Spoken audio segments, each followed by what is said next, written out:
pong lahat ay nakakarinig ng pagpapala. Amen. Amen? Amen. Mabuti po ang balita kapag meron tayong inaasahan pagdating ng panahon. Amen? Amen. Mabuting balita kapag ka ang ating naririnig ay puro kabutihan nating pangsarili. Amen? At sa lahat ng kabutihan ito, bilang paghahanda mga kapatid, ang mensahe po natin ngayong umaga ay patungkol po sa pag-aalala at kabalisahan. Sapagkat ang kayamanan ay nagdudulot ng kabalisahan. Ang yaman sa daigdig na to, kapag ikaw ay sobrang yaman, marahil ikaw ay natatakot na baka pagdating ng panahon na ikaw ay mayaman na, hindi ka na makalabas, kailangan mo na ng 2, 3, 4, 5 security guard. Amen? Ganun po ang mayayaman. Sa kabilang banda naman, paano naman kaya kung ikaw naman ay mahirap? Nasa pagdating ng panahon, ano kaya ang magiging kalalagayan ko? Ako ba'y magiging mayaman o pagdating ng panahon, ako'y susubukin ng panahon at makikita ko ang aking sarili na kagaya ni Pastora, nasa banig ng karamdaman. Walang dumadamay sa akin, wala akong mahinga ng tulong, puro kabalisaan ang aking nararanasan. Sa umagang ito, kapatid, ang mensahe ng Panginoon ay para sa bawat isa. Makipagbukas po tayo sa inyong mga Bibliang dala-dala. Kaya nga sinasabi ko sa inyo, ang sabi po sa Mateo 6:25, makipagbukas po tayo mga kapatid. Ilang talata lamang po ito, bibilisan po natin ng mabilis na paraan na inyong maiintindihan ang ating mensahe. Sa tulong at habag ng biyaya ng Santo Espiritu, ito po ay ating maiintindihan sapagkat ito po ay magiging paghahanda ng bawat isa. Kapatid, maging mayaman ka man o magiging mahirap ka man o anuman ang magiging kalagayan mo pagdating ng panahon, tiyak na magiging handa ka at dapat paghandaan mo ito. Matthew 6:25 ang sabi po dito, kaya nga sinasabi ko sa inyo, huwag kayong mga balisa sa inyong pamumuhay, kung ano baga ang inyong kakanin o kung ano ang inyong iinumin. Amen? Yan po ang sabi sa Matthew 6:25. Hihimay-himayin po natin ang mga talatang ito hanggang makarating po tayo doon sa dulo na paboritong verse ng lahat. Matthew 6:33, but seek ye first the kingdom of God and His righteousness, and all these things will be added unto you. Sapagkat unahin mo ang kaharian ng Diyos at ang lahat ng mga bagay na ito ay pawang idaragdag sa iyo. Amen. Masama bang maging mayaman? Hindi naman. Hindi. Ayan. Masama bang magkaroon ng kakayanan? Hindi rin. Masama bang maghirap? Walang sumagot. Kasi ayaw niyong maranasan. Amen? Okay. Mamaya pag-aaralan po natin lahat. Ang sabing ganon, maraming alalahanin sa buhay ng isang tao. Sa negosyo, maraming alalahanin. Amen? Si Ate Deang, ang daming business, kaya marami itong hindi alalahanin, kundi maraming inaasikaso. Wow! Pagagandahin natin hindi po siya alalahanin, kundi marami siyang inaasikaso. Ayan. Okay. Sa hanap buhay, marami tayong alalahanin ang tao. Sa pag-aaral, maraming alalahanin. Pag ikaw ay hindi nakatapos ng pag-aaral, kapag hindi mo nagawa ang assignment mo, kapag ikaw ay maraming kakulungan doon sa mga iyong pag-aaral, ikaw ay ang estudyante ay maraming inaalala. Maraming alalahanin ang tao sa paghahanda ng kinabukasan. Ilang ektaryang mais ba ang dapat naming itanim para pagdating ng panahon wala kaming alalahanin? Amen?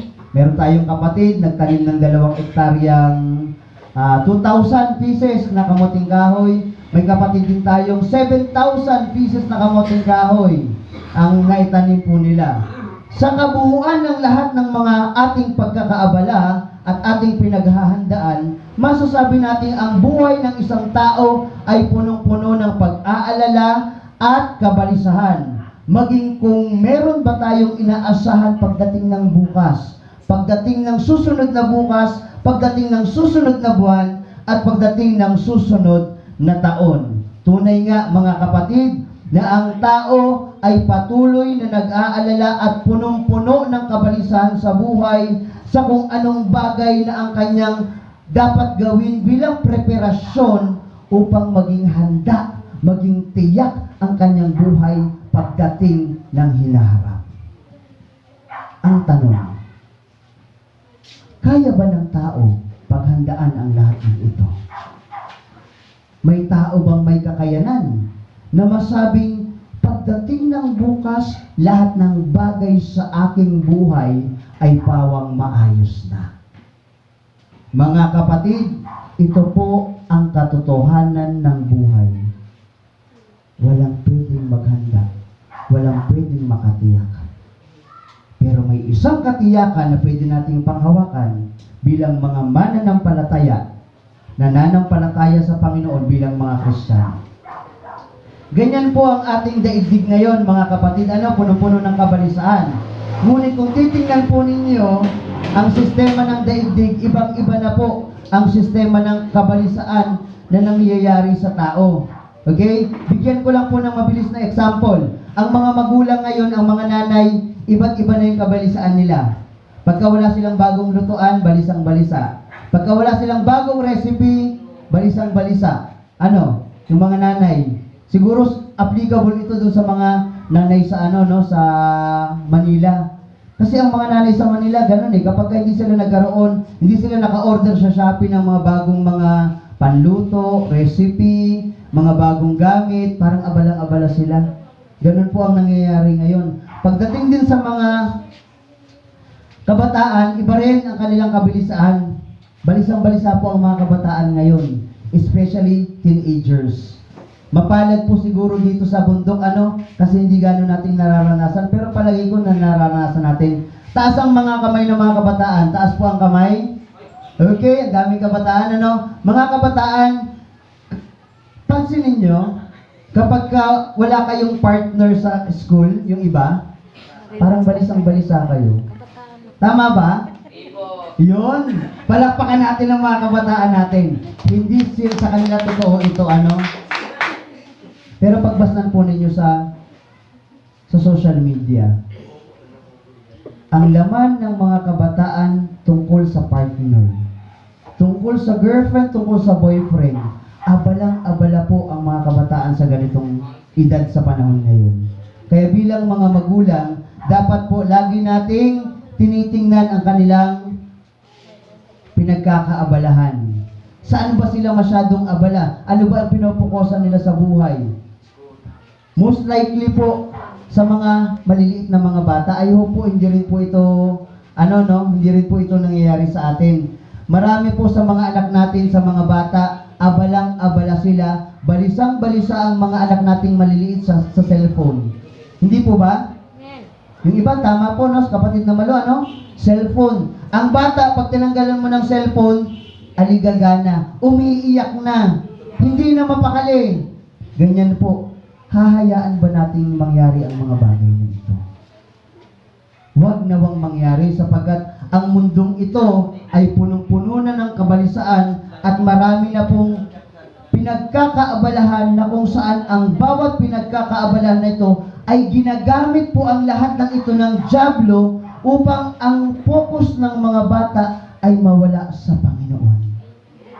Purihin po ang Diyos na may simbahan tayo, na sa kabataan dito nagtuturo po ng Sunday School, ng Daily Vacation Bible School, yung mga ate natin, mga kuya natin, patuloy silang nagtuturo sa mga bata, na kung saan ang aim natin sa lahat ng ito, na mula sa kanilang kabalisahan, ay mas makita nila ang dapat at tunay nilang pinapahalagahan. Ganon din po tayong mga Kristiyano, mga kapatid. Ang sabi ganon sa talatang ating binasa, sa Matthew 6:26, ito pa ang unang talata. Ang sabi ganun dito, kaya nga sinasabi ko sa inyo, huwag kayong mga babalisa sa inyong pamumuhay. Ibig sabihin, ikaw man ay magsasaka, ikaw man ay engineer, ikaw man ay nagtatrabaho sa City Hall, ikaw man ay pastora, ikaw man ay pastor, ikaw man ay ordinaryong nanay, ikaw man ay nagtatanim sa bukid, o ikaw ay isang matanda na kung saan ikaw ay nangangalaga na lang sa iyong mga apo, ito po ang sinasabi ng Biblia, huwag kang mabalisa sa iyong pamumuhay. Sapagkat ang kabalisan sa pamumuhay ay nagdudulot po ito ng maraming pag-aalala. So yung po pala ang ibig sabihin, pagka nabalisa ka, ikaw ay magkakaroon ng mga alalahanin. At ang iba po na uuwi hindi lamang sa alalahanin, saan? Nagkakaroon sila ng problema sa isip, depression, anxiety. Pag sinabi natin anxiety and depression, ito po ay malubhang sakit na po ng pag-iisip na kung saan mula sa pag-iisip nararamdaman po ito ng damdamin at nagtitrigger po ito upang magkaroon ng acidic effect sa ating tiyan. Kapag nagkaroon na ng acidic na ang iyong tiyan, ikaw ay acidic na, tuloy-tuloy po bumabagsak na ang mga bahagi pa, ibang bahagi pa ng iyong katawan. Saan nagsimula?